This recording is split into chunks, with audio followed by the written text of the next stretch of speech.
Hello and welcome. First of all, welcome to our fantastic guest from Berlin and the universe of strong theater, Susanne Kennedy. It's a really special moment, I think, at least for me, and I think for the Academy in a way. This reason for this meeting is a class of directing students. And I think it's one of the most important ways that I learned to work through my school. And talking with Susanne, we both feel it's so important as you go through your own studies to have this practical and real connection with the world of professional theater makers. And so I'm really thrilled, I'm happy, and Detlef is here who helped us organize this, and of course the Academy. But the main reason we both are here today is you. And our desire is to share with you, to help you find your own place in this theater universe. And maybe I will start, Susanne, kind of taking you back to school.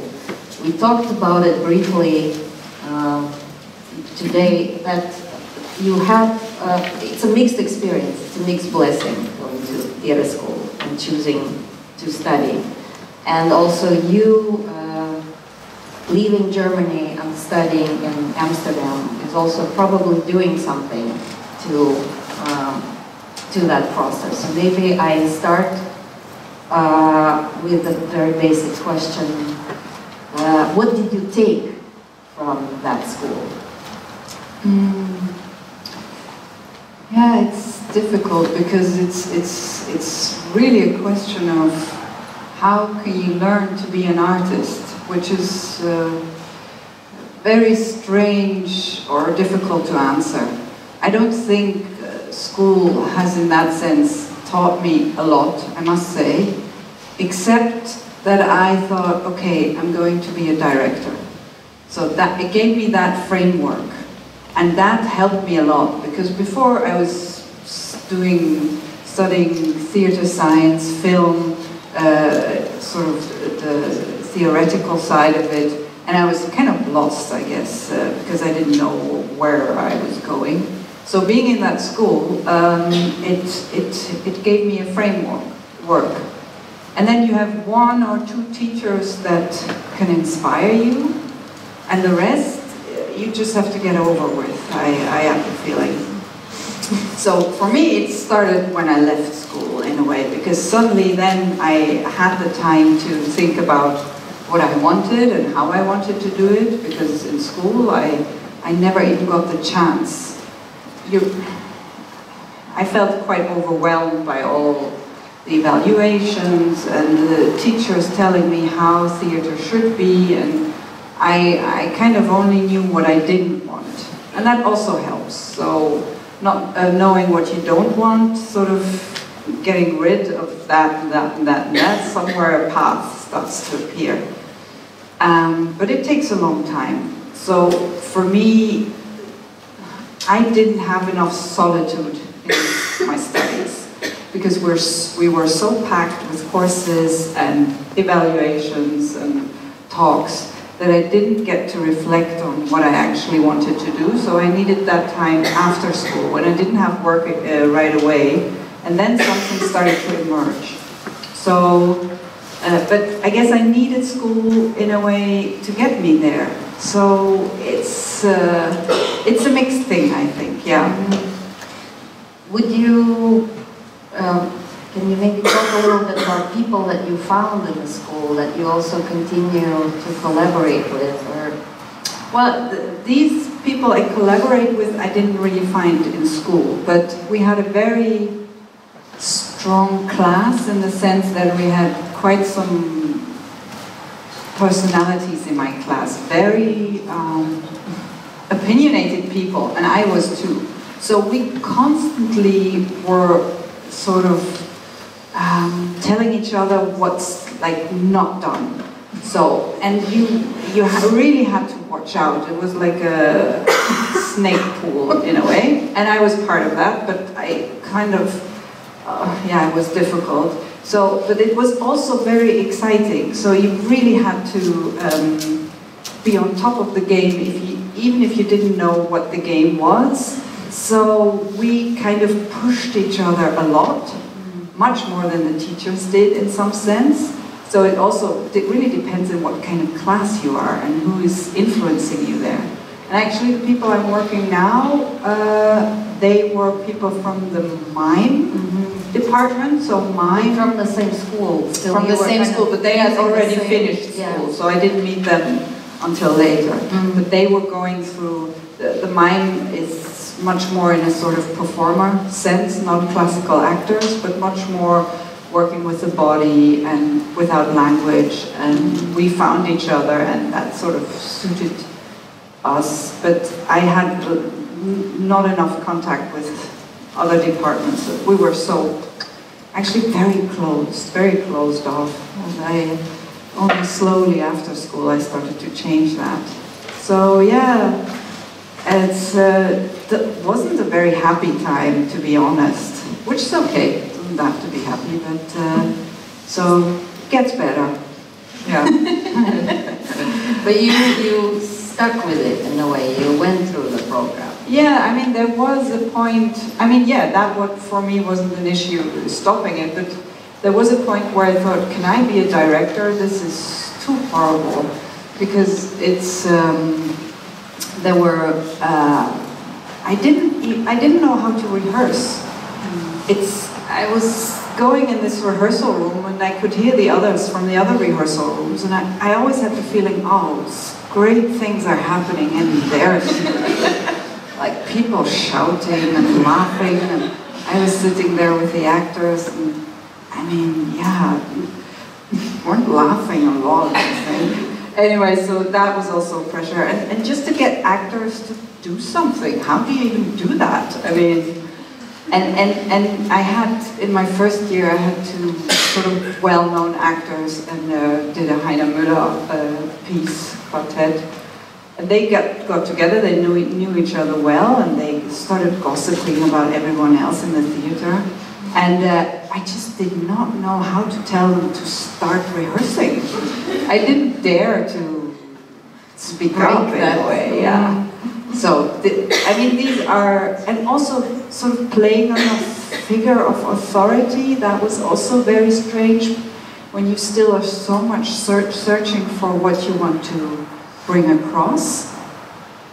So that's, yeah, that's a takes a long time to, maybe some people have that very naturally, you know, when you have to know what you want to tell, and if you don't, in the beginning you sort of fake it, and that's really difficult, painful, yeah.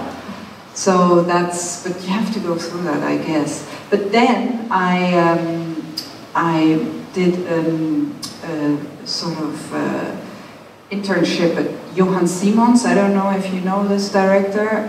He was working at the Viešnią Kammerspiele, and he did a lot of, I don't know, kind of situations where he said, I don't know, is this good? I don't know. And pauses. And I said, oh, you are allowed to do that. You are actually allowed to do that. You can rehearse just the way you want to, actually. So that was a sort of thing for me that really helped me, that I thought, okay, I can just... You don't have to fake it. No. Because faking it, actors will feel it automatically, and then really it's terrible. So, but you have to learn it, yeah. And then I started to develop more the language, because I always felt there's something I want to tell in a specific way, but I don't know how. And in the beginning, of course, when you're a young director, especially a woman, people have difficulty taking you seriously. So I had sort of issues with actors where they thought, you want me to do this? Right, yeah, well, do it. And then he did it, or she, in a way that it was completely, you know, just ridiculous, and you feel stupid for asking. So these kind of mechanisms that you have now, to... right? Huh? Who is laughing now? Yes, yes, yes. So you have to get through that. I don't know how you... But as soon as you have a kind of vision, that helps you. That helps you a lot. And it's through these struggles, also with actors, that I developed this kind of language. It's really takes time. You need time. You cannot... I mean, maybe there are brilliant talents who have it immediately, all, but I mean, it took a long time for me, yeah. I find also one of the things that I share with my students in Iceland or Helsinki and now here, I think very big part of this profession is patience. Yeah. And this patience often is a very basic need to survive all these steps of learning and finding your vision. Yeah, and it's also waiting for yourself to arrive. Absolutely, because in my 20s I did not know where I was, you know, really, it's really that, finding yourself. You really need to start looking for it, because it's essential as an artist. And then also, in the sense of a director, the art you're doing is it's moving through other people's bodies. The stage, the lighting, everything. So it's not like an artist who is, you know, working directly with his craft. You have the painting or the sculpture or installation, whatever you're doing, but it has to move through other people. And also, it's unlike film where you can control a lot. In theater, the control is in a very different way, so you have to find out how to be able to form that, how to make your vision possible through other people, which is very indirect. It needs a lot of communication, preparation, and yeah, it takes time to find that out. Do you remember these kind of moments where you would say you were close, or you felt that, this is my language, or these kind of big discoveries, or? Well, of course, a very important project for me was Fegefeuer in Ingolstadt in Münchner Kammerspiele. And I had worked a lot with actors on how exactly I wanted them to pronounce the words. I was working very much on a kind of technique that they would say the text, but underneath communicate something else. So it was as if they would say, let's say, an Ibsen text, but underneath play a game with the audience at the same time. Could also be provocative in the sense, is this how you want me to say the text? Is this how you want me to play this figure? So very much on a meta niveau, where you also reflect the medium of the theater itself. Also that the audience is part of the game. That we have this interaction with each other, and you're not just going to sit there passively watching me do it, but I do it for you. So what kind of tension does that create? And I worked a lot with actors on that, and it was quite, yeah, I constantly was looking for a kind of tone that took me a long time with discussions and working.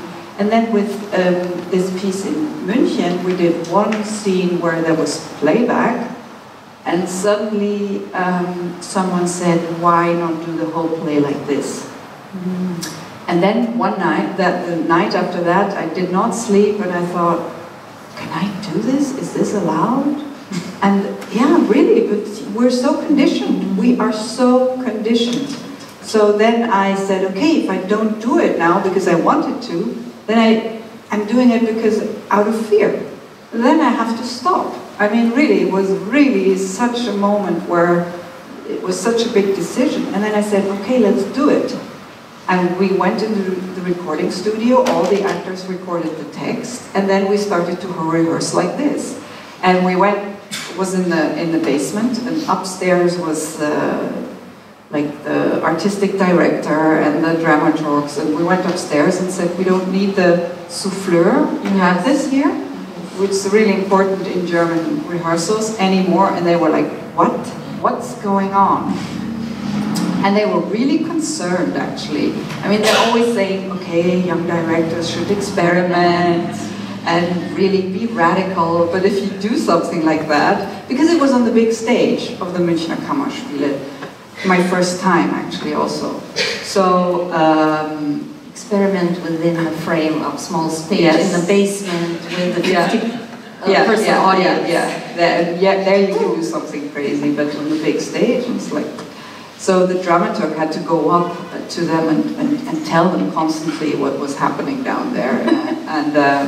And then the premiere was, it exploded. I mean, people exploded. It was crazy. It was really, I mean, people were, in the end there's a prayer, and in the playback, and they sort of, it's a crescendo of the prayer. It goes up and up and up and up and up. And the actors were doing it, playbacking it, and people did not actually know it was playback. That was so exciting, because we did it so well, the actors did it so well, that people did not know. But, of course, it creates a very strange feeling, because your body... something is out of line, yes, in a way. You realize something is very weird here, but you do not, because the brain didn't get it, so it was like, so people started to become very aggressive at the end, and I mean going out, and throwing the door shut, and then shouting also, really going boo, and what is this, and a woman from the balcony shouted, what kind of, was für eine Scheiße ist das denn? So, shit, what kind of shit is this? Yeah, even worse, so, what the fuck is this kind of thing? And people shouting back, and my parents were there, and it was like, first time I sort of on the big stage, and my mother still has a trauma from this, so she, I told you yesterday, so she doesn't really feel like coming and seeing anything anymore. So it was, and then I got on stage and people really booed me. That was quite an experience. And I was like, how can this still happen? I mean, Germany, they've seen everything. How can they still be sort of so sensitive, irritated? And so it was really a surprise. So that was a very important moment for me, this decision. And I've done it since, basically, yeah. So yeah, in a way, seeing what a compromise can be and denying it. Yes, it's very important that you realize within yourself where are the moments you get afraid and how do you deal with them. And you get afraid because of course you want to be, it was my first time on big stage, it was really, is it going to work, is it not, is it going to be a success or not? And yeah, it's these moments that define your work, I'm sure, yes. And how were the actors immediately after, or how? I mean, they were still the captain of the ship, so they were great. Yeah. No, but because we made this decision together, and of course some of them were, but what does it mean, and where will it take us? But they were. I also selected them in a way that I stayed away from the divas. And really looked for people who were willing, you know, who didn't have a big, in that sense, ego where they thought, okay, I can lose everything. So really people who were open, but not maybe the main actors of the ensemble.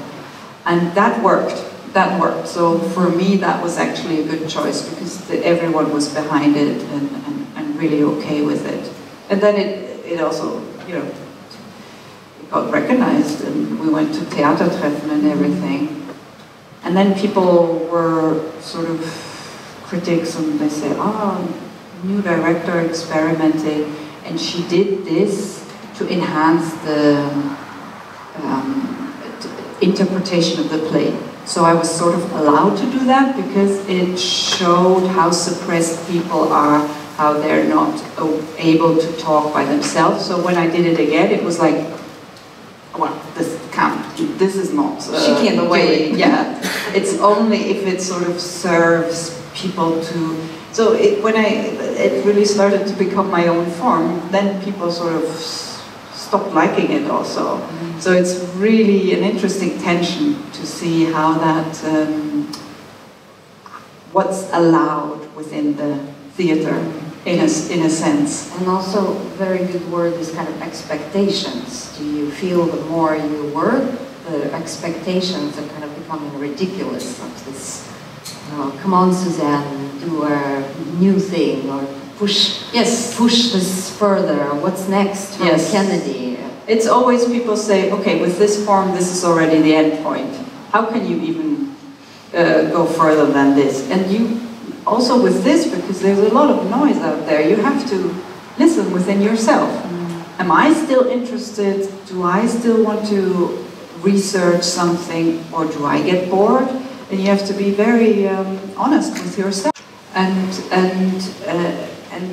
just take the comments or critics that really resonate within you, and not from fear, but from, wow, this sparks some interest, or it doesn't leave me because it does something to me. And that's something you have to learn, like, immediately, is to separate the voices that do not,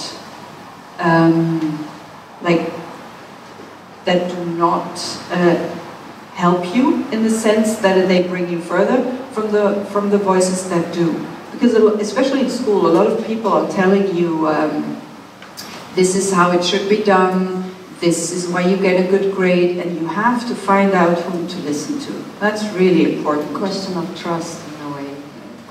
Trust, but, you know, who is interesting to you? Who do you want to listen to? It's really because, especially when you're young, a lot of people tell you how you should do it, and you really have to find out for yourself, and just use these few people that benefit you, that you can use.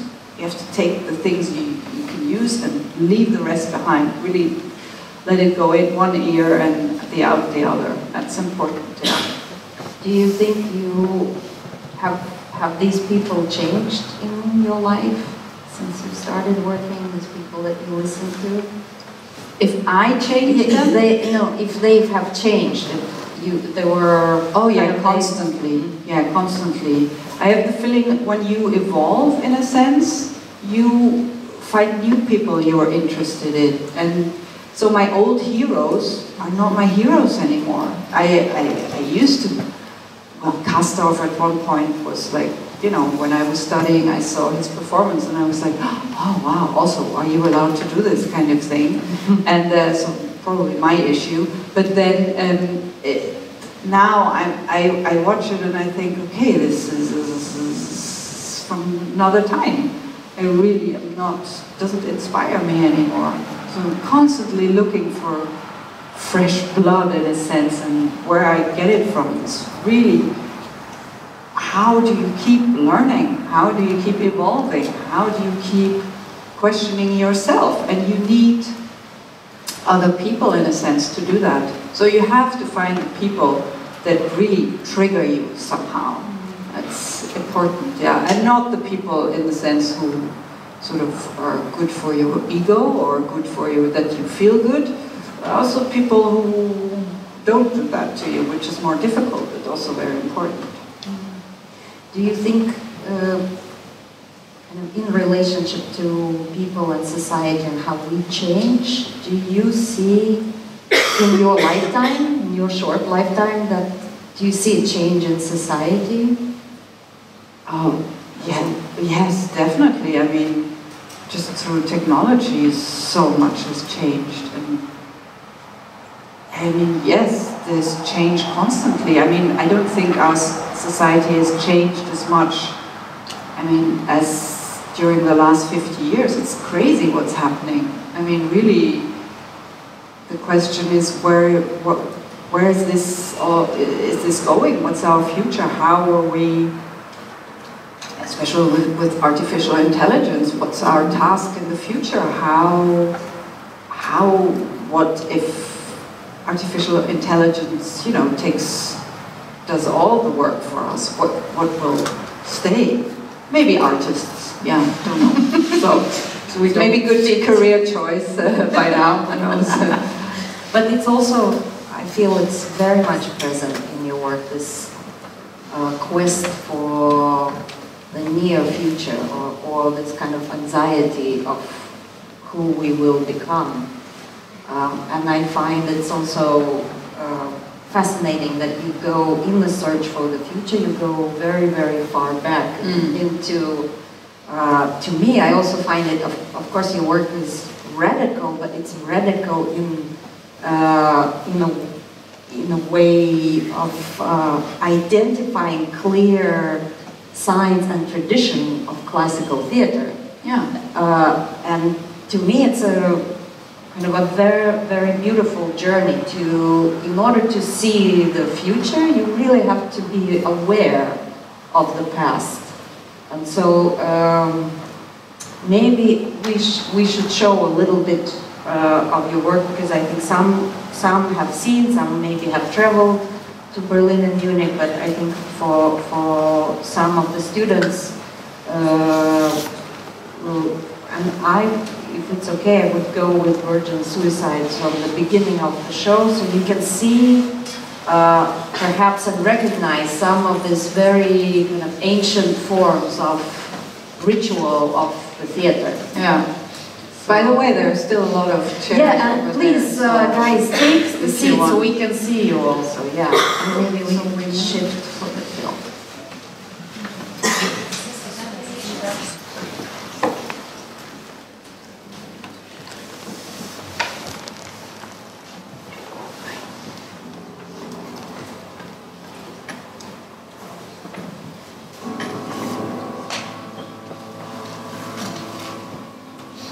You are now about to begin a great adventure, the journey out of your mind. You will travel far beyond familiar reality. You will leave behind you your ego, your beloved personality, which will be returned to you at the end of this voyage.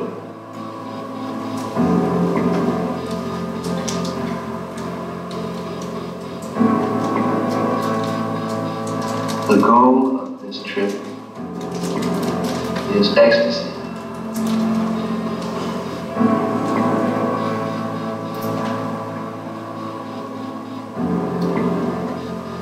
You must be ready to accept the possibility that there is an infinite range of awarenesses for which we now have no words.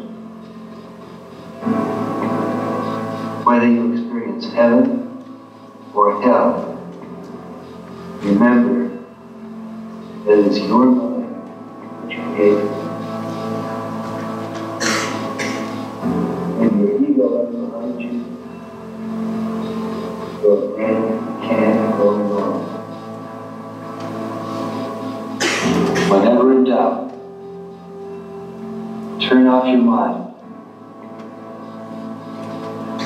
Relax. Float downstream.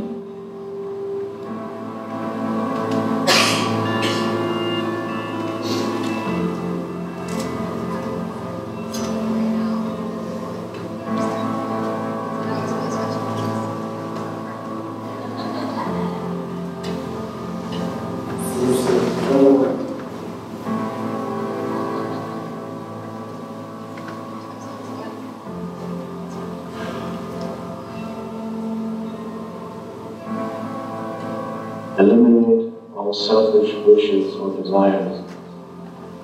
There is no room for wants or needs. Eliminate any anger or ill will or irritation that you may feel towards anyone, because this will prevent letting go.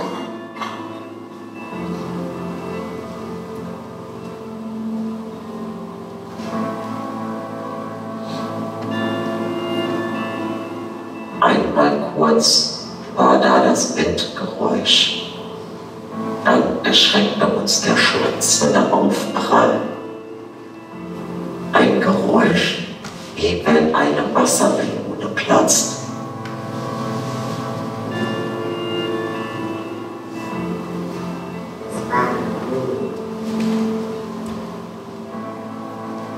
Finally, eliminate doubt and suspicious skepticism. Instead, adopt an attitude of joyous acceptance.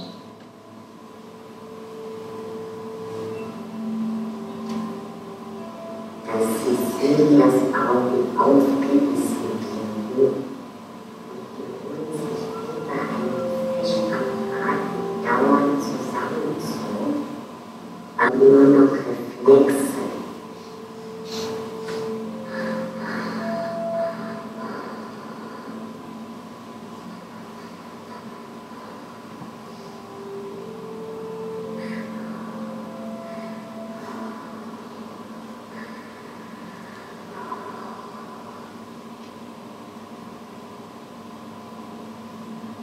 Sie sind tot.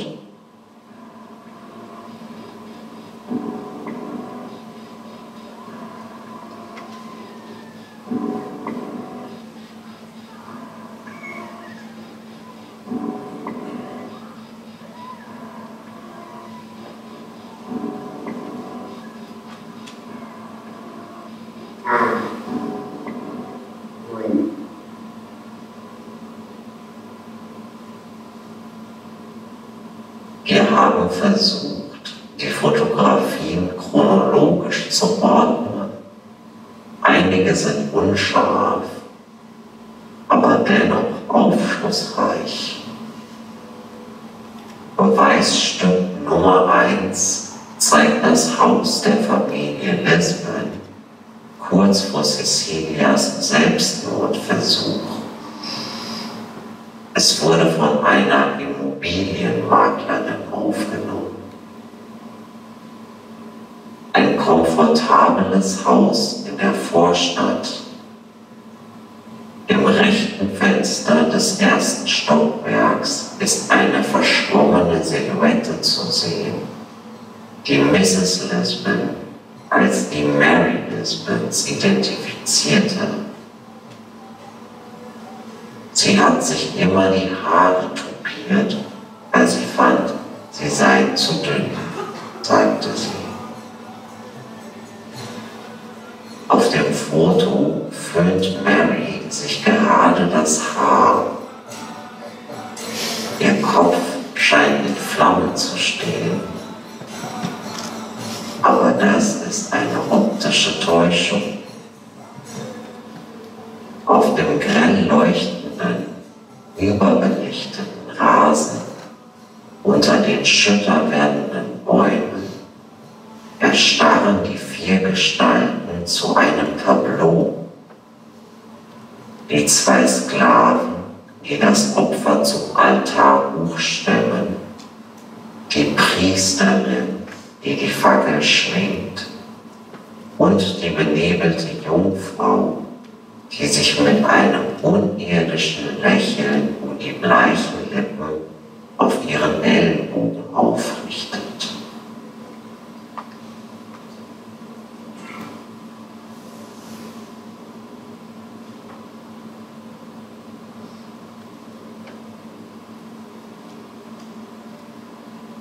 In order for your consciousness to flow beyond the confines of the normal body ego, it is necessary to undo the bonds which chain you to the external world.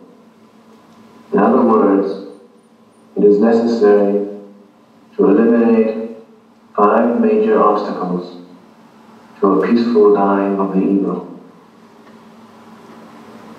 anxiety, desire, anger, doubt, and inertia. Die Lesbenmädchen sind 13, Cecilia, 14, Lux, 15, Bonnie, 16 Mary, und 17. Therese. Sie sind klein, Hintern rund in Jeans und die runden Wangen nehmen die rückwärtige Weichheit wieder auf. Wenn wir sie so sehen, wirken ihre Gesichter stets unanständig entblößt. Niemand kann verstehen, wie Mr. und Mrs. Lisbon es geschafft haben, so schöne Kinder hervorzubringen.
This now is the hour of death. An dem Morgen, als die letzte Lisbon-Tochter Selbstmord beging, Mary diesmal mit Schlaftabletten wie Therese, wussten die Sanitäter schon genau, wo die Schublade mit den Messern war, wo der Gasherd und wo im Keller der Balken, an dem man das Seil festbinden konnte.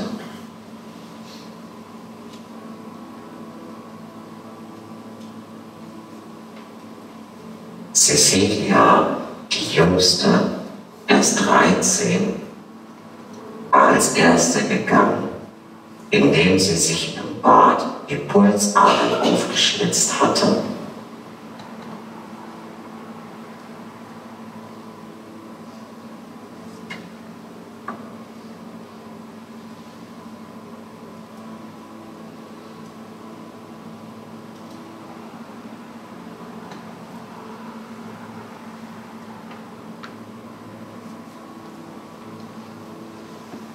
Als sie allein in ihren Zimmern waren und sich Sachen im Internet angeguckt haben,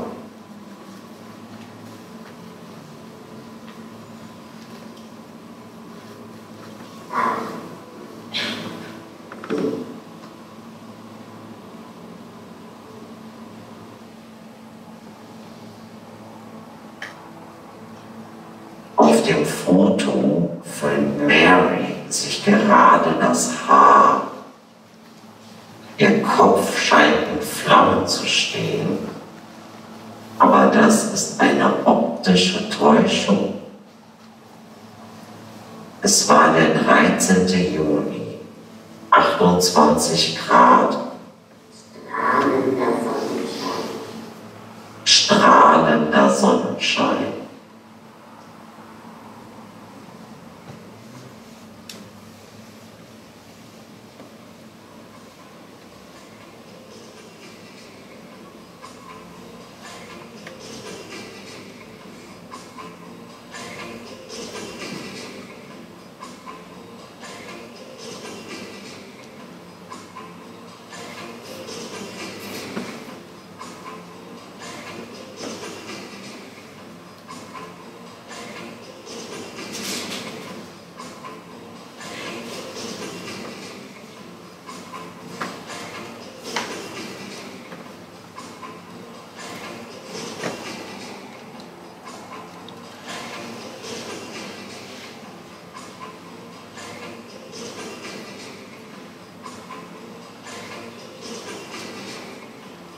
Wir sahen eine Gruppe Mädchen in dem Wohnzimmer Rock'n'Roll tanzen.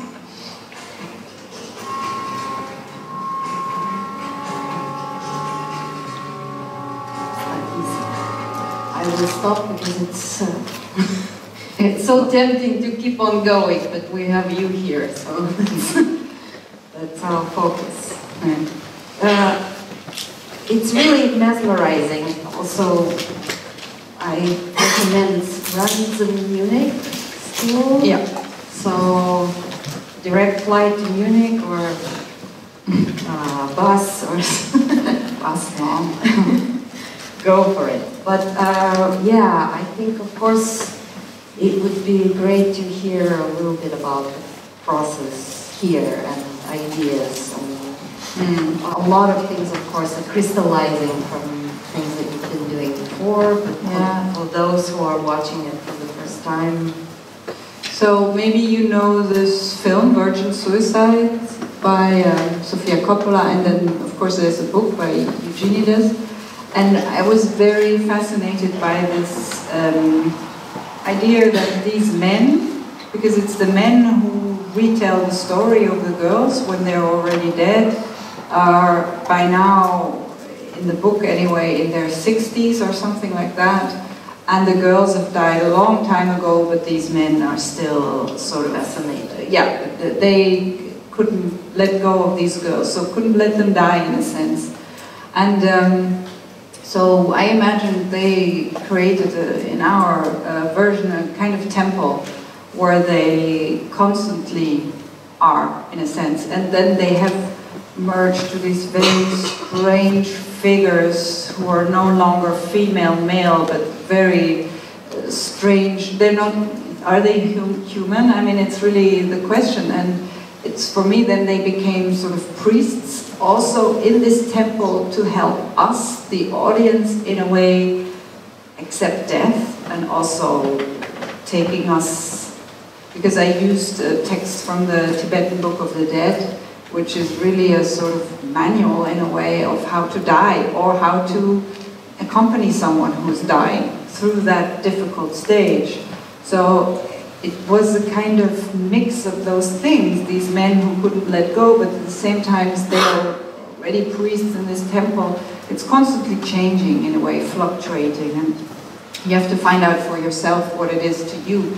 And these girls actually don't have a voice, they never appear, only in a kind of very strange form within these men, and it's all men who play this. So the audience often is very surprised when they take off their masks at the end and come and bow that these are all men, because of course they thought it was the girls. And I used the voice of one actress who, in a sense, does everything, the voiceover and also the voices of the men. And then I have this avatar, and he's talking with the voice of Timothy Leary. I don't know if you have heard of him. He's a sort of LSD guru from the 70s. And he tried to bring LSD, actually make it possible for society, and he thought it would transform society. And of course, it didn't happen. And then, but he used the Tibetan Book of the Dead again to describe a trip, a kind of LSD trip, which is also kind of dying. So I used his voice, it's an original recording, and we built an avatar that does lip syncs his words, and put him into the play. And he constantly tells us to let go, just let go. Which is also, I used him in a way in the rehearsals to remind me of that. Because of course often you get in rehearsals, you get sort of stuck in your mind and cramped and whatever. And I had something that, because I repeat a lot to make all the details work, he constantly said, let go, float downstream, which was very, every time I was like, yes, of course, and then I forgot it.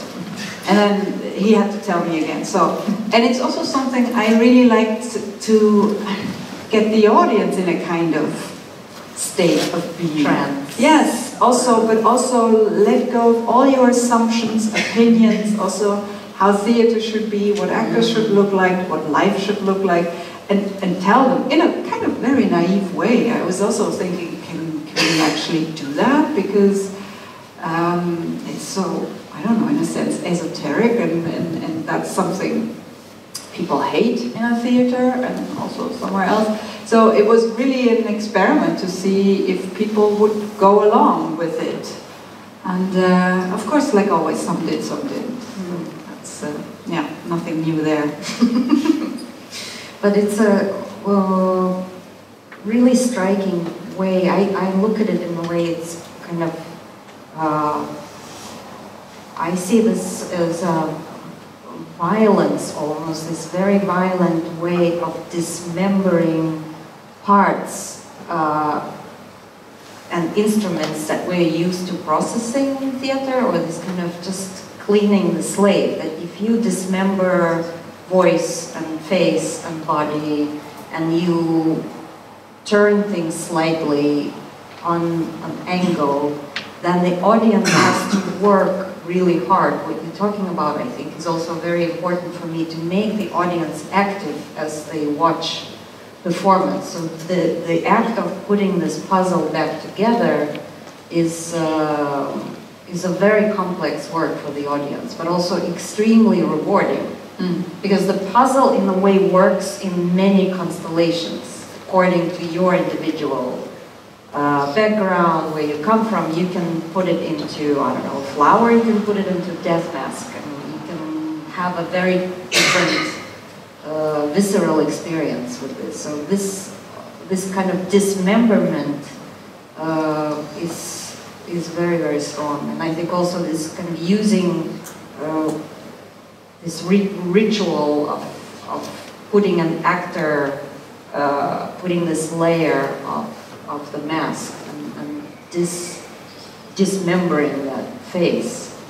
Yeah. But what you say, ritual, is also a very important part of it, because I was thinking I wanted to create a kind of theater ritual, because that's what theater is for me in a sense. When I think of why theater in these times, why do we still go to the theater? What about it? And there is something so special about it, that these people come and sit in the dark for 2 or 3 hours, and they're concentrated and still, and people on stage, they're like shamans, shamans, that take you somewhere if you're willing to be taken. And I sort of wanted to go back to the roots, but in a very very present way, so also dealing with the future and going back to very archaic forms at the same time, because the difference is not so big. Somewhere these things meet again. So it's for me also an exploration in what does theater still mean, and it's also confronting us or taking us there, what it means to be human being, what does it mean to die, what does it mean to be alive, all these very essential questions that we tend to push away, not ask ourselves anymore. And then there's a space where we can ask them again. And I do it in a different manner. I'm making a kind of theater that I just feel like I would like to see, I guess, in a way. So I'm not I'm not, in a sense, thinking about it the way you said, that I dismember everything and then the audience has to put it together, but I have this vision and then I would like to see it, actually. Yeah, yeah. Of course. And then you mentioned the gender of the actors, which I also find fascinating in your work, where in Hideous Women, it's also all women that are playing mixed roles, and often behind these masks it's the women who are playing men. But it's so ingenuine that the audience has no idea. They see young men in this specific form, and then the mask comes off, or sometimes it doesn't, but it's women behind it. Yeah. Maybe talk a little bit more about what this means for you and why this gender freedom, in a way, this flow. Yeah, it's just experimenting with it and to see what is there in between and how much one can go in and become the other. And that's, of course, also what theater is. You can just dress up and be someone else. I mean, that's exciting about it. And it's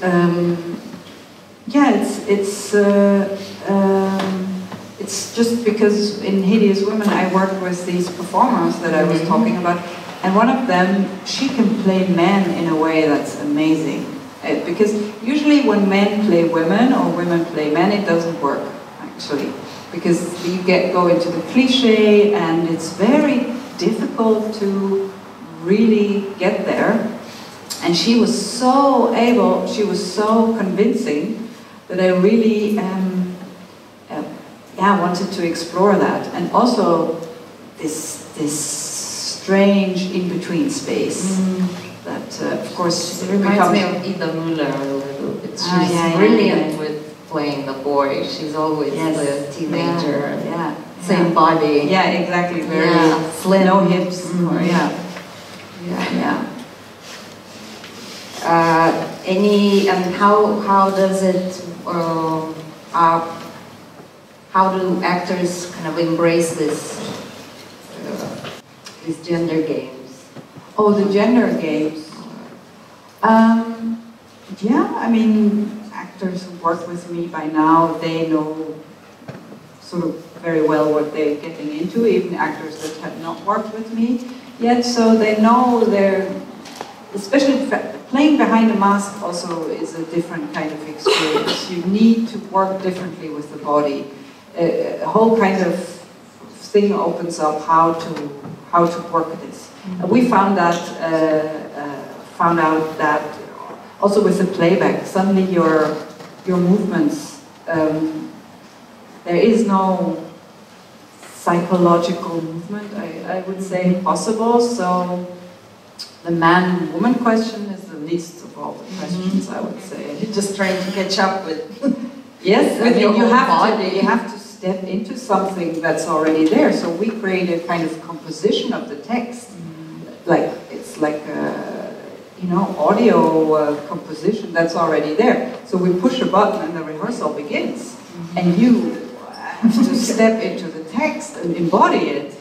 And so that's a completely different kind of experience. And then, of course, at the beginning it's much more following it, and then you have to find your freedom within it. And it can be huge, this freedom, which is very exciting to explore. And also, just see what it does. And I think for me it's a great way of rehearsing, actually. It's a kind of machine that you put on, and then the machine tells you where to go, in a sense. It was also with this piece I made, Women in Trouble, on the revolving stage on the Volksbühne. So we had different rooms, and we put the machine on, and it would show us which room was now there, and we had to play it, because the text was coming, so they had to get into the room, play it, and then it was gone. And so actually saying stop and repeating it was just so terrible, because then you had to get the machine exactly back to the moment where the text and make it work, and then sometimes we just let it go on and go on and go on, and the actors found their positions, and I didn't actually say anything really. So, and I liked it a lot. So it's creating kind of technology machine that you feed with content and rhythm and emotions in a way, and then the machine takes over. I like that a lot, I have to say. I had a workshop in Brazil with actors, and it was really very strange for me to actually work like that again. There was no playback at the beginning. It was just them. We had no masks, nothing. Really going back to the basics, and I thought, it's actually exciting. And then we started it, and then I got bored. I found out, because then I had to really go back and say, if you do it like this, and I felt I've already. What I'm doing is more, it's not like it's the next stage, but for me, I'm looking for something else. And still the actors have to be very creative, very up for it. I mean, it's not just anybody can do it. I mean, it's very specific, and the movement becomes so detailed. Every detail counts. And how do you find the voices? Because the voices are not always the actors, or... No, so with the piece I did, Warum läuft Herr Amok, a Fassbinder, I just asked anyone who felt like it. So it was the parents of the directing assistant, technicians, the lady from finance, random people, and a dramaturg. Yeah. So yes, it was very exciting, because I wanted not trained voices for this actually. And sometimes you use mistakes also. A lot of, we used all the mistakes, so the mistakes that were made, and people corrected themselves. We did it, and that was so great to see how it works on stage. It was amazing, and also with dialect and just voices you don't hear normally, and it was great. It was amazing. We had so much fun rehearsing this, and I loved it. Yeah. And then, like I said, with this, it was one actress, and we sort of distorted the voice, made it in different intonations. With Women in Trouble, I asked American people living in Berlin. Yeah, I see, and also in Hideous Women. In Hideous Women, yeah. American, bland, soap opera narration. Yes, yes, and also people come to the studio and they read the text. So they're not acting it, which gives a very different kind of distance, and then you have to embody it on stage, and that gives a very strange kind of dissonance that opens up a kind of tension. Yeah. I think maybe we show a little bit of Hideous Women. Okay. Now. Go back to that.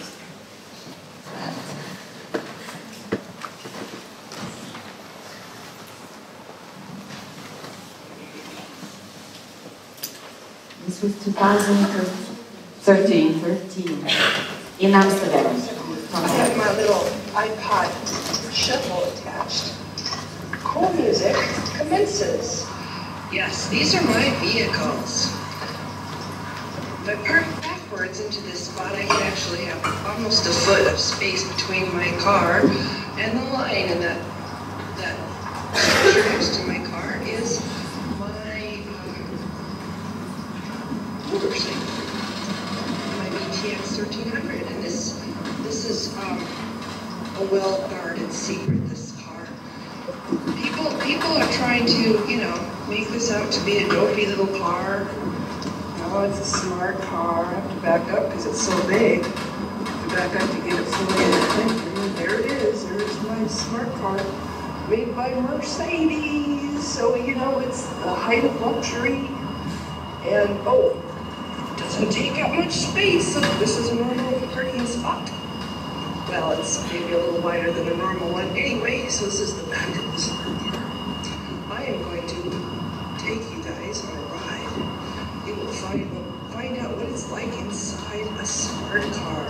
See the fancy bumper stickers I have? Yes.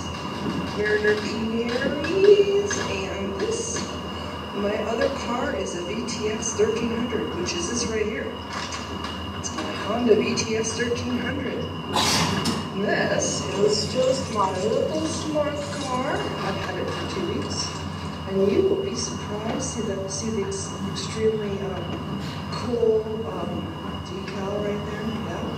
You'll be surprised at what this little car does.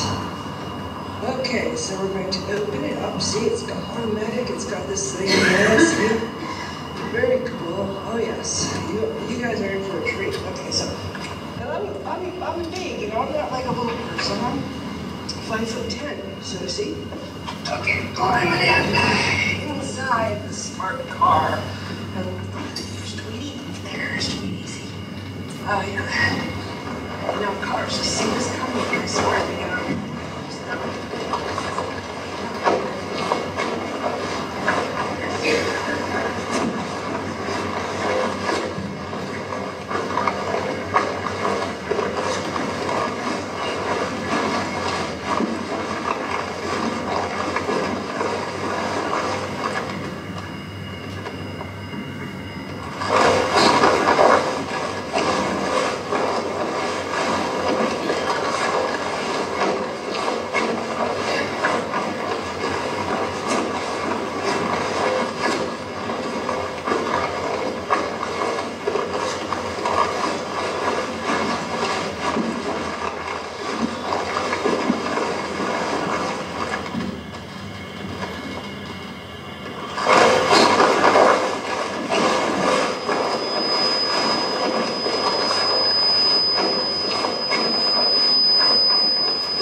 Rocco is viewing the sexy new cruisewear line being modeled. It is undoubtedly making him horny. Brooke is the black designer. Angel enters. Rocco tries again to get Angel to surrender her virginity before the wedding, but she won't budge. Angel is off to meet her father for dinner. She leaves. Rocco is sexually frustrated.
What do you think? Fabulous. We've got ourselves another winner. It's your collection, Rocco. Your success. Have you ladies met my fiancé? Angel, this is Brooke and Jennifer. Hi. Incredible swimwear. It's part of next year's cruise collection. All of Rocco's ideas. Whoa. What goes on in this man's head? And how are you? Or do I even have to ask?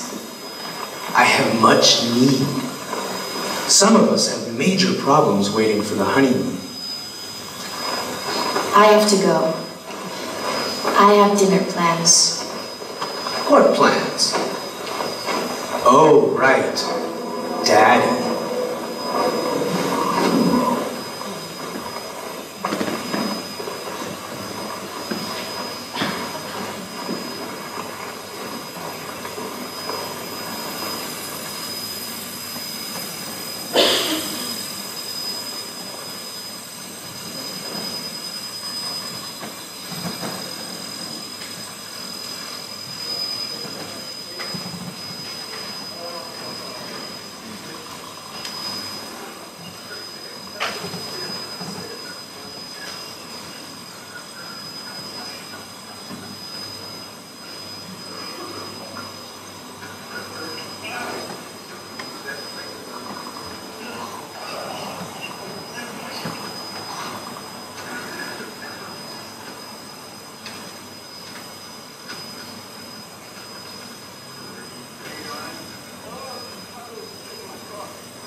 Thank you. I'm terrified when I watch it. Really eerie. Yeah. Yeah. a little bit about process in this, and also maybe in relationship, how I really feel this dialogue with women in trouble and this piece, and I'm curious how that happened. Well, you already saw Angela in this, so it's the girl with the long hair, and she also has kind of doubles, and she's a young woman, not much older than a teenager, and so that's when she first sort of came up, and I used texts from soap operas, Bold and the Beautiful, but also from blogs, just from the internet, and so that was, and it's just about her and her mother and her fiancé, and then it sort of gets into a very sort of nightmarish kind of state. Well, it already is, so it's a very strange way of looking at her life. And with Women in Trouble, I thought, okay, I'd like to take the same woman, but now that she's older. So it's a cycle of a woman's life, in a sense.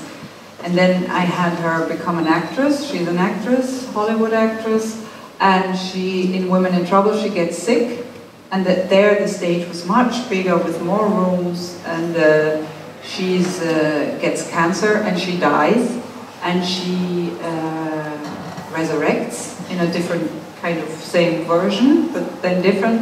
And so you have a lot of, and she's called Angelina Dream in Women in Trouble, and it's the question I wanted to ask is, can you learn something from your life? Maybe for the next, maybe, I don't know. And but it was a kind of very strange reflection of her life while she was living it, and she was giving interviews about it, about the cancer, and then she died, and then another version of her started living in a parallel universe, in a sense, but also it's also this kind of revolt. It gives a different sense of time. Linearity is not possible in that sense anymore.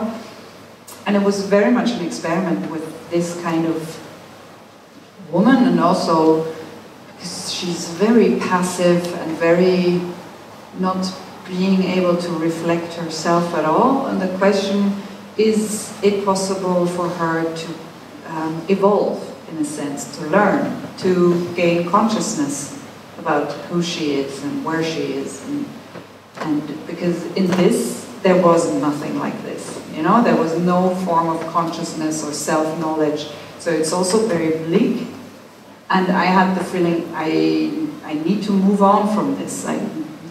This was a different stage. I need to have her discover something that was for me important. So it's what I tried in Women in Trouble, in a sense. It's just at the very end, and it's actually difficult to get there, because in the theater we often tell stories like, oh, life is terrible, and you must tragedy, and I wanted to know, can I move it into a different state? And it was interesting because we really went there. I mean, in Women in Trouble, then at the end there's a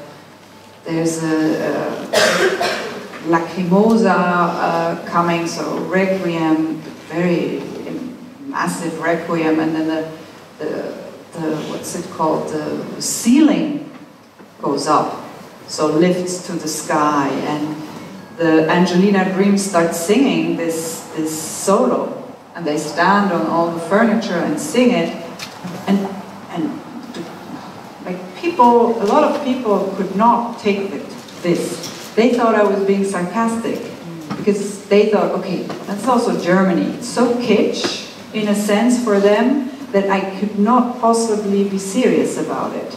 So it's very interesting how this, moving it to somewhere else, and even sort of a divine ending, in a sense, was hardly accepted, which I find very interesting. So, and also Virgin Suicides with this kind of, you know, let go and move, you know, breathe, let go of the ego, that kind of thing.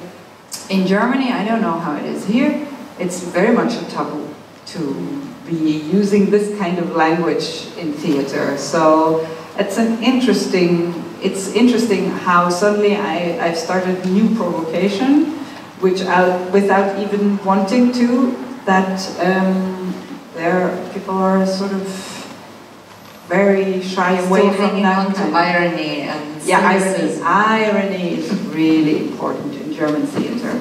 So, and I'm not interested in that at all. But it's like you have to show as a director constantly your distance and your meta position to it, and that you know, and then use irony in everything. Yeah, I don't know. I think it's of course, global trend in the way that it's a global trend. Yeah, it's true. But I'm very interested in artists who are actually very serious, who are very are not afraid to go somewhere, because we think, okay, if I go there and I mean it, then I might, embarrass myself. Yeah, also. So you rather do a step back and say, I put it in quotes. So that's really very much happening at the moment, which I'm not interested in, actually. Yeah. How would you say, I mean, you spent 10 years working in Holland, and then you came back to Germany, or you returned. Yeah. How do you feel in that? Well, of course, I got my education in Holland and started working there. And what's interesting there, it's that they have it's also coming from the culture. They have very direct communication. So there's seemingly no hierarchy. Everybody, approaches each other in a very direct way, and that's also happening in a theater. So actors talk in a very everyday, direct way with the audience. So there's no big gestures and voices and everything. We're all equal. There's nothing. So in Germany, it's the opposite. There's a lot of air being pumped into the voice and the gestures, and a lot of shouting. And so coming from Holland, I really had difficulties with the actors in the beginning, because they were pretending to be there. They were pretending to talk. They were pretending to walk. I mean, it's really interesting how you pretend to walk and not just walk. It's like always showing I'm walking. It's a technique. Yes, but it's also a fear of actually getting out the air and being there, because then you don't have this hot air around you. Bubble. Yeah. So it's also how they're being educated. And I noticed, I don't have even the language to talk with actors about that, because they would get very irritated in the beginning. Then I wasn't working with the playback yet, about what I wanted, and they say, you take everything away from us. And yeah, it's true in a sense, really strip it, and then see, so all their armor had to go. But of course I was a very young director, and they did not like that at all. But of course, it's only through this that you can discover something. Because for me, someone coming on stage, opening his mouth or her mouth, you already have so many questions just by this simple act. And people who do not ask these questions, directors, artists, actors in a sense, and just move toward the content of a play and pretend it's about that, they're missing so many steps. So you have to start at the very beginning. You have to start asking, what is this theater? What does it mean? What does it mean you sit there and someone's here? What does it mean? And you don't have to have an answer, but you have to explore it. Otherwise, you just take things for granted, and you just think, well, it's clear what we're doing here. Let's move on to the conflict of Hamlet. But the conflict of Hamlet has to do with this existential question, what are we doing here? And you have to take into account what we're doing here in this situation right now, right here. And a lot of people don't dare to go there, because it's existential questions in a sense, yeah. So it's where it all starts, I think. And the collaborators from Hideous Women continued with you. Yes. Women in Trouble. Yes. That's also important too. Yeah. To kind of build this with people. Yeah. And I have a very strong team with people who do stage design and the Sound, audio, of the course. sound guy. I mean, he's like, just like, if he would drop dead, I would be in trouble, really. I mean, he nearly did once, so that was scary. Yeah. Anyway, I really need those people. We do it all together. We're very... Talk a little bit about this process with collaborators. Does it start very early? Are they Starts all very early. In the room with you in rehearsals, or Yeah. So it starts very early. I need a lot of time to prepare. I'm not spontaneous at all, but I sort of create a kind of situation where I then can be spontaneous in rehearsals. But I need a lot of preparation for that. So that I would never go into a rehearsal and say, okay, do something. But I try to prepare a universe in a sense where that's sound, lighting, video. There's an atmosphere already where the actor steps in. So, which also is quite difficult in rehearsals, because you have a pretend stage, you have pretend costumes, you have pretend everything. It's like an artist has to work with, okay, you can't use that color yet. Yeah. You have to work with a sort of water substitute for that, which is very strange actually. So that gets more and more difficult in a sense. But we start to create something from day one. So we have... So the sound designer is there. The sound designer is there, the video designer is there, costume designer is there, stage designer is there. And they're there for quite a lot, because we also develop. Everything tries to react upon everything else. I mean, you see it with virgin suicides. It's very technical, and everything has to, we have to sort of create every second. Every second needs to be, like in a film, needs to be choreographed. Yeah, choreographed. That's it. So it's really a choreography of all the different elements. Yeah. And so that the actor can step into something that we already created, which gives them a lot of also freedom, because, and also I have heard from actors also the masks. So what it does, it takes away from people that they have to think they have to prove something. They have to show something. They have to show me, okay, I can be like this on stage, and I'm presenting myself. So it's also kind of ego thing in the sense that you work very much together with the light and the sound, and you're part of this whole thing. And you have to want to do that. I mean, yeah. And do you have rehearsal masks, or the masks are... Well, they're being developed while we're rehearsing, so often we have rehearsal masks. Yeah, so we also use rehearsals, of course, like everybody else, to find out what's happening. So not everything is finished, of course. So within that, there's still possibilities. Yeah. And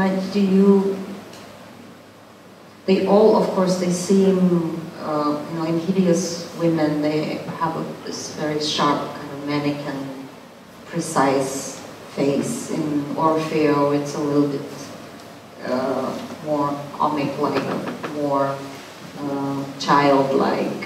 Here, sometimes you also play with age. Talk a little bit more about how these faces, because they are faces, how they grow in your mind.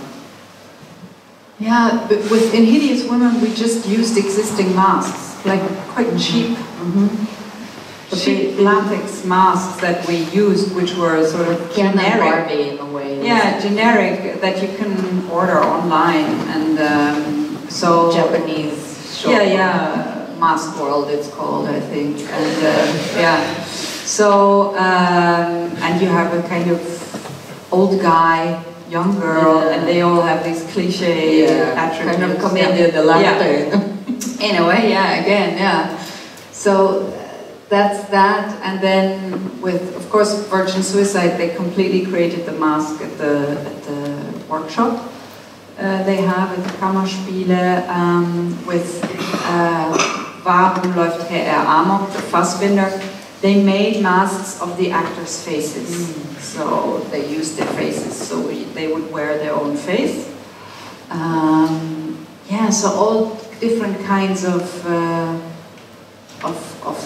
and it's actually funny because I'm now thinking, okay, where will this go? I also never know, because the two I'm collaborating with, they also are theater makers by themselves, and they work with masks. And I was just in Holland watching a play of theirs working with masks, and I was thinking, why masks?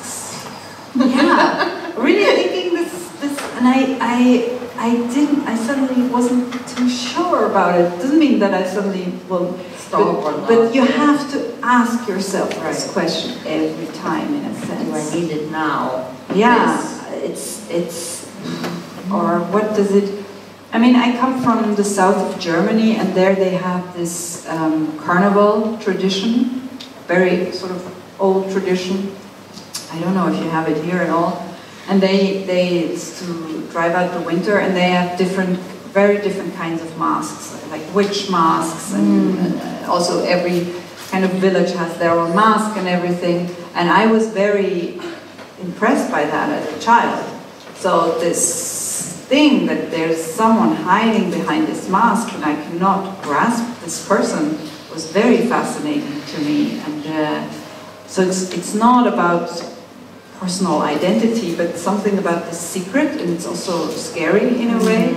So that's something that keeps fascinating me. And masks, of course, is a very old theatrical means. I mean, it's just the Greek theater, and a lot of cultures work with masks, and we tend to completely forget that. I mean, people get so upset that I'm using masks, even though if on WhatsApp you send, I'm going to the theater, what presents you with is like a laughing mask and a crying mask. So it's really our identity in a way, and we it's so far away in a sense. Can I just hang on to this childhood memory of the mask and ask you, when did you find theater, or how did you discover theater, or how did you fall for it in a way? That's it's not very clear to me. I mean, how I got there, because I was living in the countryside and they didn't have real theater there, just passing groups that were showing their work in the sort of main hall. No. It's too small for that. So I remember that it made an impression on me, but it was too seldom that I went or that I was confronted with it. So in the beginning, I did not know actually a lot about theater, I have to say. And I started studying it, still not knowing a lot about it. So it was very much, maybe that's also where the sense of asking questions about theater comes from. That you're not in that kind of mode from a very young age, but I got there quite late, and then thinking, okay, so what are we doing here? What is this? I don't know. It's different like that, I think. Any performances that really stand out? You felt? I think I saw Wojciech at one point, but then I was already 17, and I spent a year in Scotland, Edinburgh, and I saw one, and that made an impression. There was a big moon there, but it was all very vague. So I saw theater, but it sort of washed over. Washed over me, and I knew I wanted to do something with theater culture. It was also very vague, so I didn't know how to get there. It was so far away from me. It was like unreachable also. It was just, I mean, how do you get there? I don't know. I don't know. Yeah, that was very long time, very far away. Yeah. I think we show women in trouble. Ah, yeah. Yeah.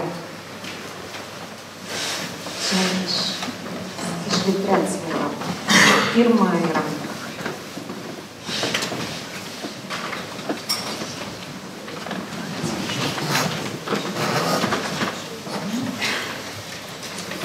But not all of them.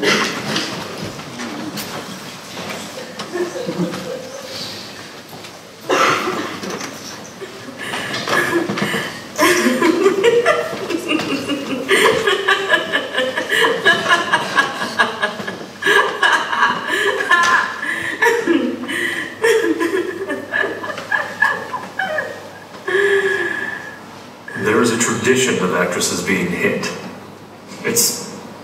It's not degrading. Don't get upset. Don't get upset. You're on a stage. He's not really hitting you. People hit people when they get angry. That's part of life. It has nothing to do with you being a woman. Bob hits Angelina. She falls to the ground.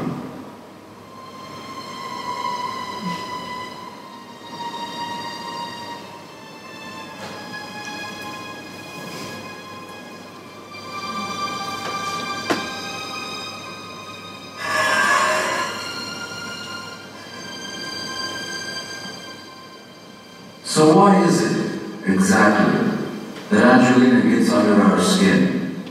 We could blame it on sexism. Personally, sexism is one of my favorite things to blame stuff on. I recommend it highly, and that would be correct. Still, that diagnosis is a little too blunt to really get at the problem. Women and men, left-wingers and right-wingers alike, all dissolve into spasms of rapid conspiracy, theorizing and ranting when her name comes up. I would argue that she irritates people not just because of her gender, but because we simply can't process her narrative. There are no stories that prepare us for her trajectory through life, and therefore, we react to her as if she's a disruption in our reality.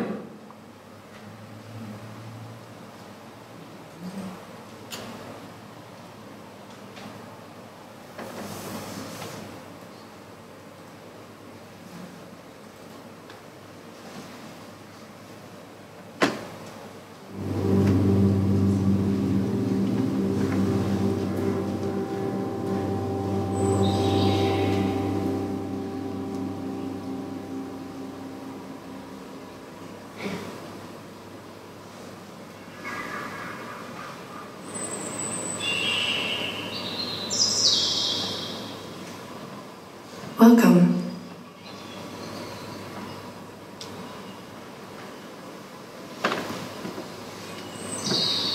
Mother-daughter scene.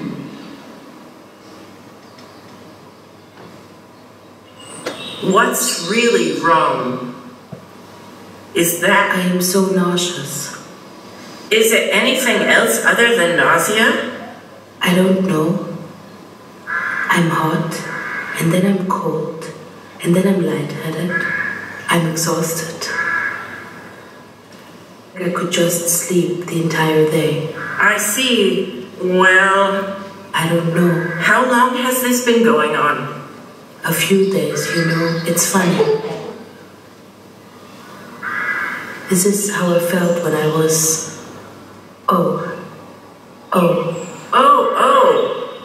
What? What? Wait, what are you saying? Oh my God. Could I be? Pregnant? Oh my God. Could you be? I don't know. Well, of course I could be. Any chance it could be Bob's? I sleep with my husband. I take that for a no. What? Mother, are you suggesting that I'm sleeping with Bob while I'm married to Chad? Wishful thinking, so sue me. Mother, are you suggesting that I'm sleeping with Bob while I'm married to Chad? Okay. Well, we'd better find out. Find out for sure. We could go to the drugstore and get one of those little kits. No. I'm going to the hospital now, and I'm gonna get it. I'm going to the hospital and I'm gonna get a blood test. Now? Yesterday. Yesterday.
Give some time for your questions, so I'm going to try wrap it up on some of the kind of dramaturgical themes and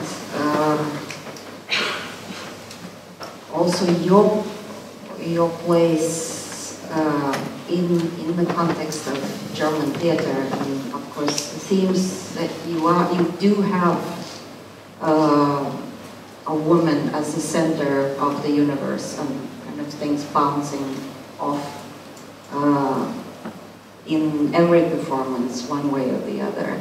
And I think it's, I don't know how it was for you, for me it was a very lonely place in Volksbühne. And when we met with Susanne, there was actually this kind of recognition of the other women in Volksbühne. I think in the history of German theater, it's really one, two, maybe Max Stewart. Yeah, it's a very, very lonely place in general as a director, but as a woman representing that field, I think it's quite a desert. And so I have to ask, how do you stand, and do you feel that kind of the change and of course different landscape in Holland, more democratic, more open, very hierarchical in Germany, and you now taking kind of a really leading place in the German theater, and people get a little nervous. Yeah, well, it's also that I have this forum I'm using also, which is also not very common for a woman director. But yeah, there aren't a lot of examples I have. So I thought having it's not possible with a child. I had this workshop as this kind of talk, and all these young director students or actors, they asked me, so how is it possible with a child? And I didn't have my daughter then. I was just pregnant, I didn't know it, so it's funny enough. And then I told them, I don't know if it's possible actually, And but now I can say it is possible, it is. But before that, because there were hardly any examples, you thought, okay, there don't seem to be any, so it seems that it's not possible, but it is. But and coming to the Volksbühne, which was so dominated by male directors coming onto that stage and using this Angelina dream as a as a kind of center around which this revolves, I really had the feeling it is something. You really felt this stage is a kind of space of power, you know? Altar. Yeah, and it's really, you can't fail there in a sense. And it's, so there were hardly any women on that stage in that sense. So I really felt it. So it was a kind of everything, every gesture on that stage was in that sense also political, yeah, magnified on a magnifying glass. Of course, it's sort of, the thing was with this whole Christerkom thing, I don't know if how much you followed it from here, but it's all the art that was being made then sort of disappeared because people were just, you know, bashing their heads in about this Castor and Derkrom thing. So that's a bit a shame, but I still had the feeling, because I was still in the beginning, it got recognized and a lot of people saw it. But for me, it was exhilarating to be on that stage and to be able to work there. And I really had the feeling, okay, now I'm coming, now I'm showing my work there. It really felt right. So I was not afraid, which is really something that was important. And but I needed time, a long time before that to get there. I mean, I could have not done it, I don't know, 5, 6 years before. You really, and I was sure of what I wanted to make, and I did it. And it is a lonely place, and it's especially that what you say as a director. I don't know how it is here, but in Germany, it's like really you don't talk to other directors because it's like this is my thing and my ideas and my, you know. But it's I mean, you reached out to me. I mean, you saw it and you just contacted me and we met, and that's really special, I think. And I had it with a French director also, and it's really interesting. I think that's how it also should work, you know, not just keeping the work and your place for yourself, but opening up and sharing. It's, I don't know if you heard about her, she's Viešnią, she makes really amazing work, choreographer, director, and she said, no, but I profit from every other good artist there is. So this connection and this sharing, and not saying, this is my place, I need to, you know, to stick with it and nobody else can touch it. So that's really not how it works. So of course there is something that you need to connect, especially women, because they don't do it enough. Yeah, I think it comes also from the place of, like you say, no fear. When you step over in your process of kind of crossing the line that you can fly, and then you are actually doing it, then there is a possibility of seeing beyond your own little neighborhood or your pond. Yeah. And, I think that's the way to change the landscape, is for us to be present. Yeah, and if you see other inspiring artists and you connect with them, and it's not, it's very different place than seeing something and think, oh my God, I'm jealous or whatever, you know, so sort of really growing together in a sense. So, and there's not enough of that in Germany. So I'm also thinking, okay, where do I want to go from here, and where will this, you know, always doing your own thing, but maybe connecting more and see what comes out of that. What are the possibilities? Creating spaces like that, yeah. That's quite new, actually. Yeah. So maybe Vilnius in a couple of years. Who knows? Some questions?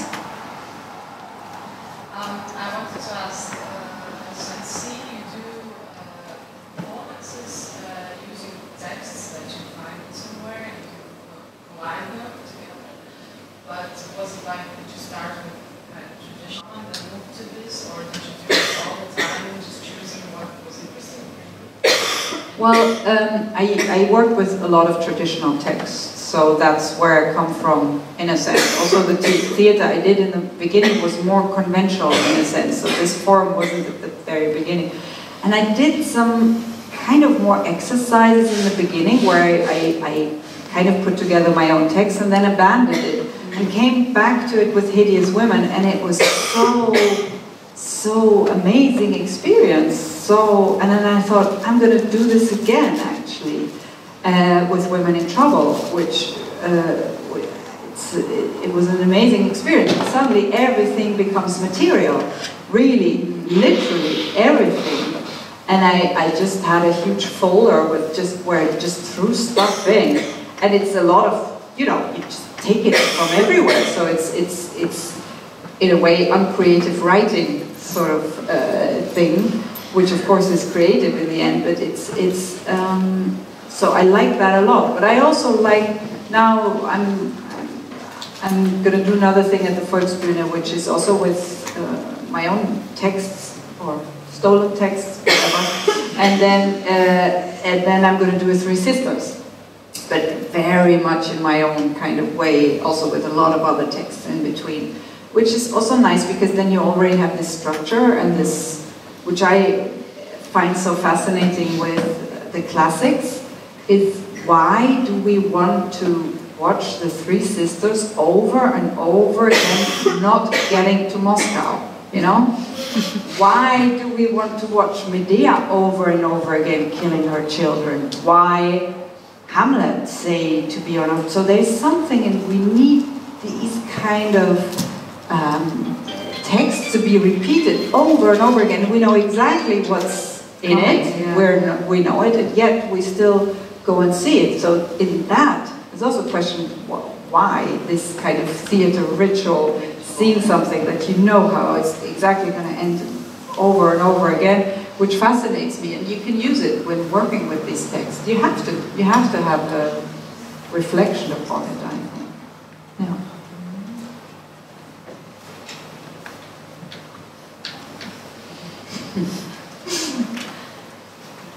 Yes. Yes. I would like to ask about.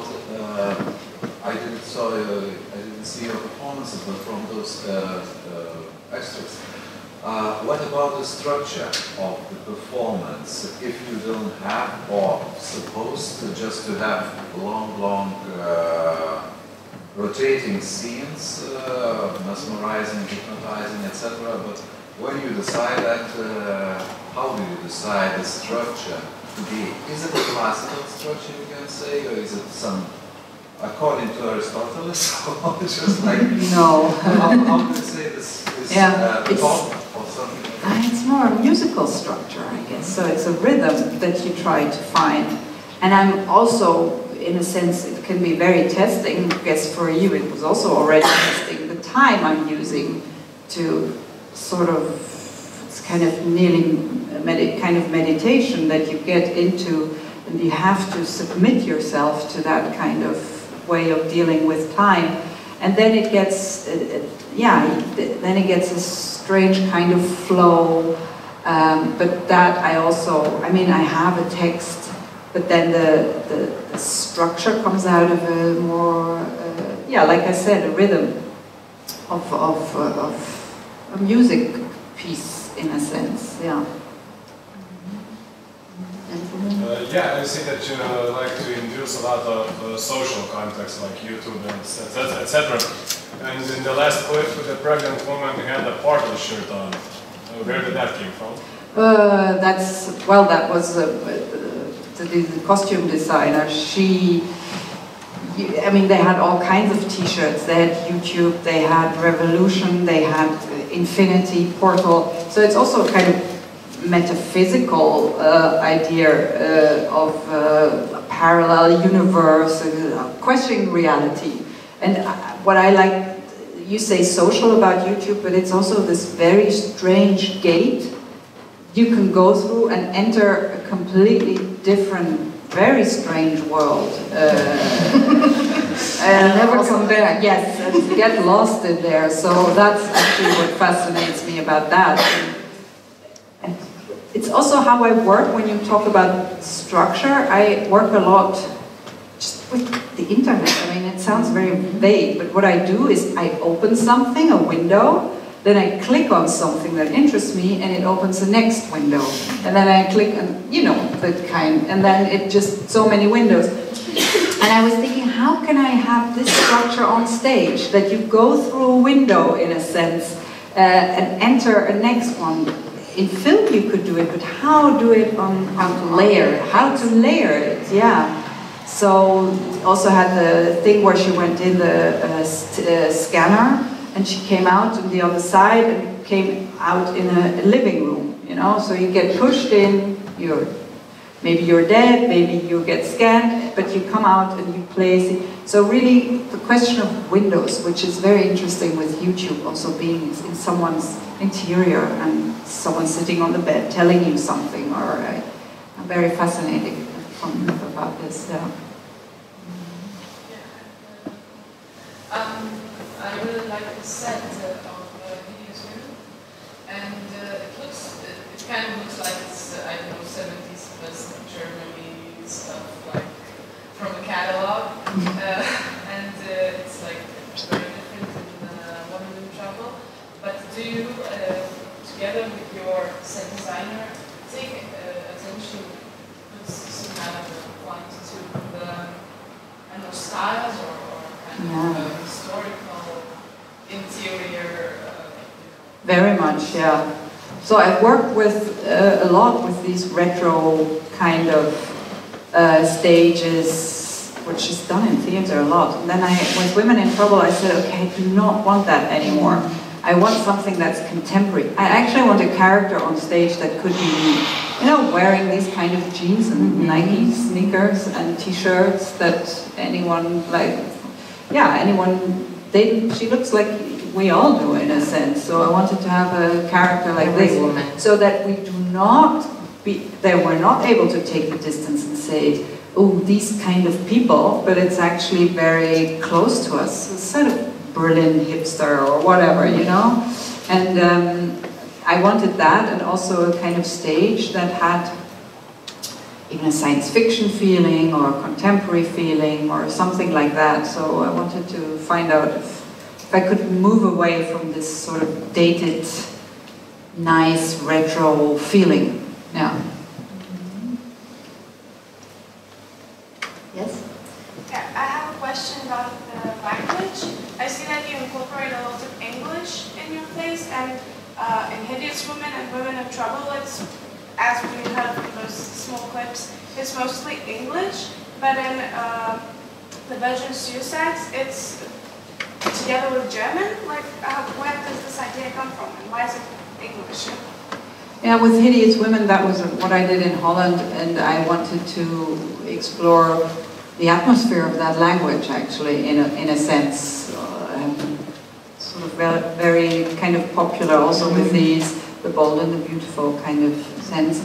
And then in Munich, it's really different. The audience is different. It's much less international than in Berlin. And in Berlin, because all the material I gathered was English. So for me, I really wanted to do this in English. And I knew, okay, the audience will accept it, even though the Germans are still, you know, have difficulties with it. But in Munich, it would be too far away from people. Too distancing, yeah. So you also have to see who's your audience, who can take it, who is interested in that, and for whom is it just that they, you know, would have to read subtitles all the time. But I have the feeling some issues I needed a different kind of language for it. So also this international language, I wanted to use it, because in German it would have been a completely different thing. And also rhythm. Yeah, I think. Yeah. The musicality of language is very different. Yeah. Do you watch a lot of film? At the moment, no, not at all. Because, yeah, since I have my daughter, it's I don't get the chance anymore. So I read a lot. Why? Why are you asking this? Just to see where some of the pop coming from. Yeah, it used to be. I watched a lot there. I mean, it's much more from film than from theater. Of course, like most theater directors have that. Yeah. So it's also a good way to kind of cross-pollinate, I think. Yeah, but art. I mean, art is visual art is for me very important. Maybe the most important source. But no, also film, because I like to try, if it's possible, to use time and space in theater like film does, which of course it isn't, but still trying to, like, how would you do a cut? You know, and also this revolving stage gives a different possibility. It's, yeah, that sort of interests me a lot. More? If not, I think I would love to show another minute or two of Medea Matrix. Okay. Yeah, that's a very special piece that you made for Lourdes Triennale. It's a very big actress, German language actress. She's Austrian. She has a phenomenal career in German theater, a big star, a chorus, and a fantastic visual artist who's doing all the video work and kind of concept video. So it's, I think, something a little bit different to the work we saw before.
traditions